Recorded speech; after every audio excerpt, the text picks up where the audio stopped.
Hello and welcome to the latest episode of DVD News. Just a quick heads up, the gameplay you're watching is my latest build that I've been working on. It includes Spine Chill, which counters Stealth Killers and Tinkerer. Distortion, which gives you great information, counters Barbecue and Chili. Repressed Alliance, which counters the current meta of Ruin and Pop Goes the Weasel. And Deja Vu just gives you great information and it helps you avoid a 3-gen situation. It's strong in a solo queue. It's even stronger with Survive with Friends because you can pass along some really great information that way. And just a friendly reminder, I do stream on Twitch 3 nights a week, every Monday, Wednesday, and Friday. I'd love it if you come hang out sometime. All right, let's get into the news. The Eternal Blight event runs from October 21st through November 4th. There are going to be flashlights and the flashlights and med kits are back, as well as offerings and add-ons for the survivor and killer. Every killer will have access to Blight Serum. That's an event add-on. So let's just have a look at Blight Serum right now. A small amount of Compound 34, the final serum the Blight worked on before his transformation, causes extreme mutations in high doses. You gain 1 charge of Blighted Rush that replaces your killer power until consumed. Press the power button to initiate a Blighted Rush, allowing you to quickly dash forward. You cannot attack during a Blighted Rush. You gain 1 additional charge of Blighted Rush every time you hook a survivor up to a maximum of 1 charge. This add-on may have unknown effects on certain killers, only playable during the Eternal Blight event. So this one, I think, has a lot of potential to be really funny. Like, can you imagine the Trapper rushing around real fast, or like Nurse? Nurse doesn't need it, but it still would be really funny to witness. And I'm thinking of Bubba, and it's got a lot of potential to be very, very funny to witness. And you know, it should be a good time to see killers rushing around who otherwise cannot. Like, imagine Hag. Oh my gosh, it's gonna be. I think that sounds like a lot of fun. The flashlight has a broken bulb add-on. So a damaged bulb that causes a spooky flickering effect causes the flashlight to flicker, moderately increases the beam's visual brightness, moderately increases the blindness duration, and moderately increases the spookiness, and it stacks. So, we saw footage of this during the Dead by Daylight stream, and I don't remember this from last year. I think maybe it's a change, but like the flashlight beam looked kind of orange, and I believe there was like a pumpkin image when they flashed the flashlight on the wall. So that's just a nice, cool little touch there. There's an add-on for medkits called Refined Serum. A refined version of the putrid serum that's mostly safe for human consumption. Mostly. Is that an Aliens reference? Press the secondary action button while healing with the medkit to use the refined serum. Moderately increases the speed of the survivor for 20 seconds. Creates a blight trail behind the survivor. So, yeah, I guess at the end of a heal, you can maybe get yourself a little sprint burst.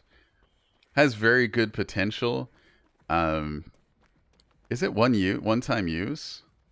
It probably is, because otherwise you'd have people doing infinite sprints, and that would just be silly. Again, this is one that looks like a lot of fun, and has potential to be very, very frustrating if you're a killer main. There's also going to be challenges in the new tome. One specifically they showed called Bountiful Harvest. So you harvest 1 visceral canker as a survivor. Selecting this challenge generates a visceral canker. So one of these plants, when you select this challenge, one of these plants will spawn on the map, and you have to go basically cleanse it like a totem. And I can show you what it looks like right here. So it looks pretty interesting. It looks pretty cool. I think they said they had it last year, but I don't. Honestly, I don't think I played very much last year. So, and also there's a David event skin that they showed during the stream, and let's have a look at him here. I don't know what happened with David, but hey, that's a look, and I think that looks like a lot of fun. During the stream, they also mentioned that more promo codes are on the way, and that's probably why some of you are here. So keep a close eye on Twitter and Discord. And on that topic, there's a new code. These codes are very time sensitive. So if you try it and it doesn't work, I apologize. If the code was only active for a few days or a week or whatever. But the current code right now is DBD Day JP 2020. You go to the store, you hit redeem code, enter the code, and you'll get 202,000 blood points for free just for entering that code. So that's what I really want to. That's one of the big things I want to focus on. And one way that we can maybe generate a new audience is for me just to keep an eye out for these codes. And credit goes to Polyester. I popped into his stream last night, and I saw the code in his channel, and he had it at the bottom of the stream. So full credit to Poly for being such a great resource and for displaying that code, and some of my friends tested it and it works. During the DVD stream, they also talked about licensing. This was a really interesting conversation because when it comes to licensed killers, the contracts actually do expire. So they spoke in very vague and broad terms. They talked about how they have long-term contracts. Some contracts they have to renew quite frequently because I guess they have shorter contracts for some killers. And they said that things could change if license holder if the licenses change ownership. One owner may feel a different way.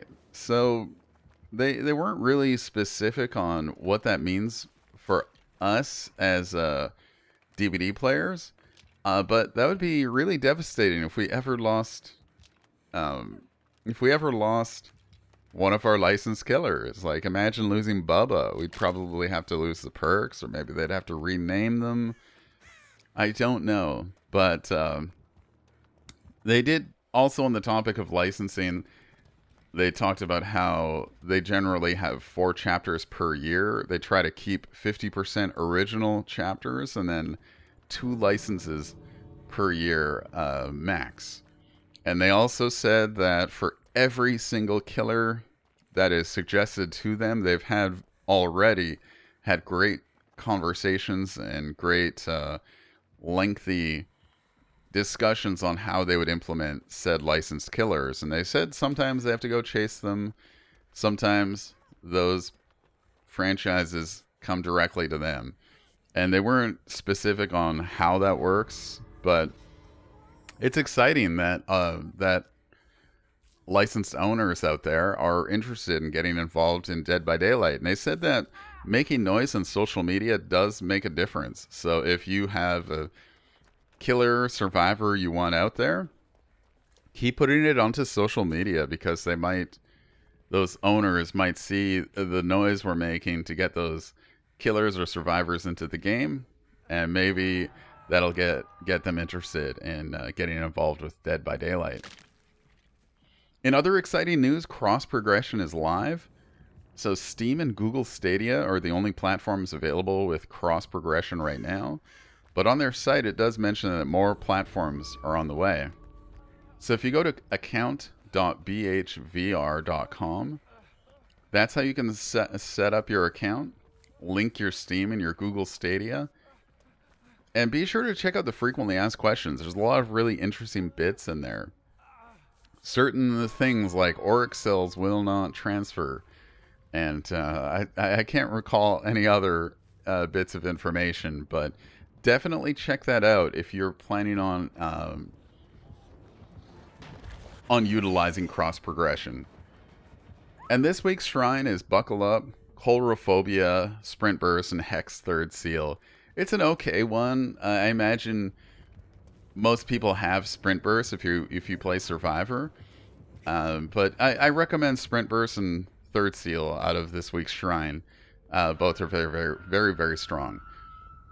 And once again, I just wanted to thank you for the support, for the new subscribers, likes, and comments. I'm really trying to carve out a path here on YouTube. I love Dead by Daylight, and I'm dedicated to bring you the latest news, commentary on the game, talks about meta, maybe get into some strategy stuff. But I don't see a lot of people talking about the news unless they're just reading, the upcoming changes to the PTB and chapter update verbatim, word for word, what's going on. I want to make a continuous show. So I would love your support. And I'd love it even more if you come hang out with me on Twitch. Again, I stream 3 nights a week, Monday, Wednesday, Friday, twitch.tv/The Crow Show. So thank you very much for watching, and I hope to see you in the fog.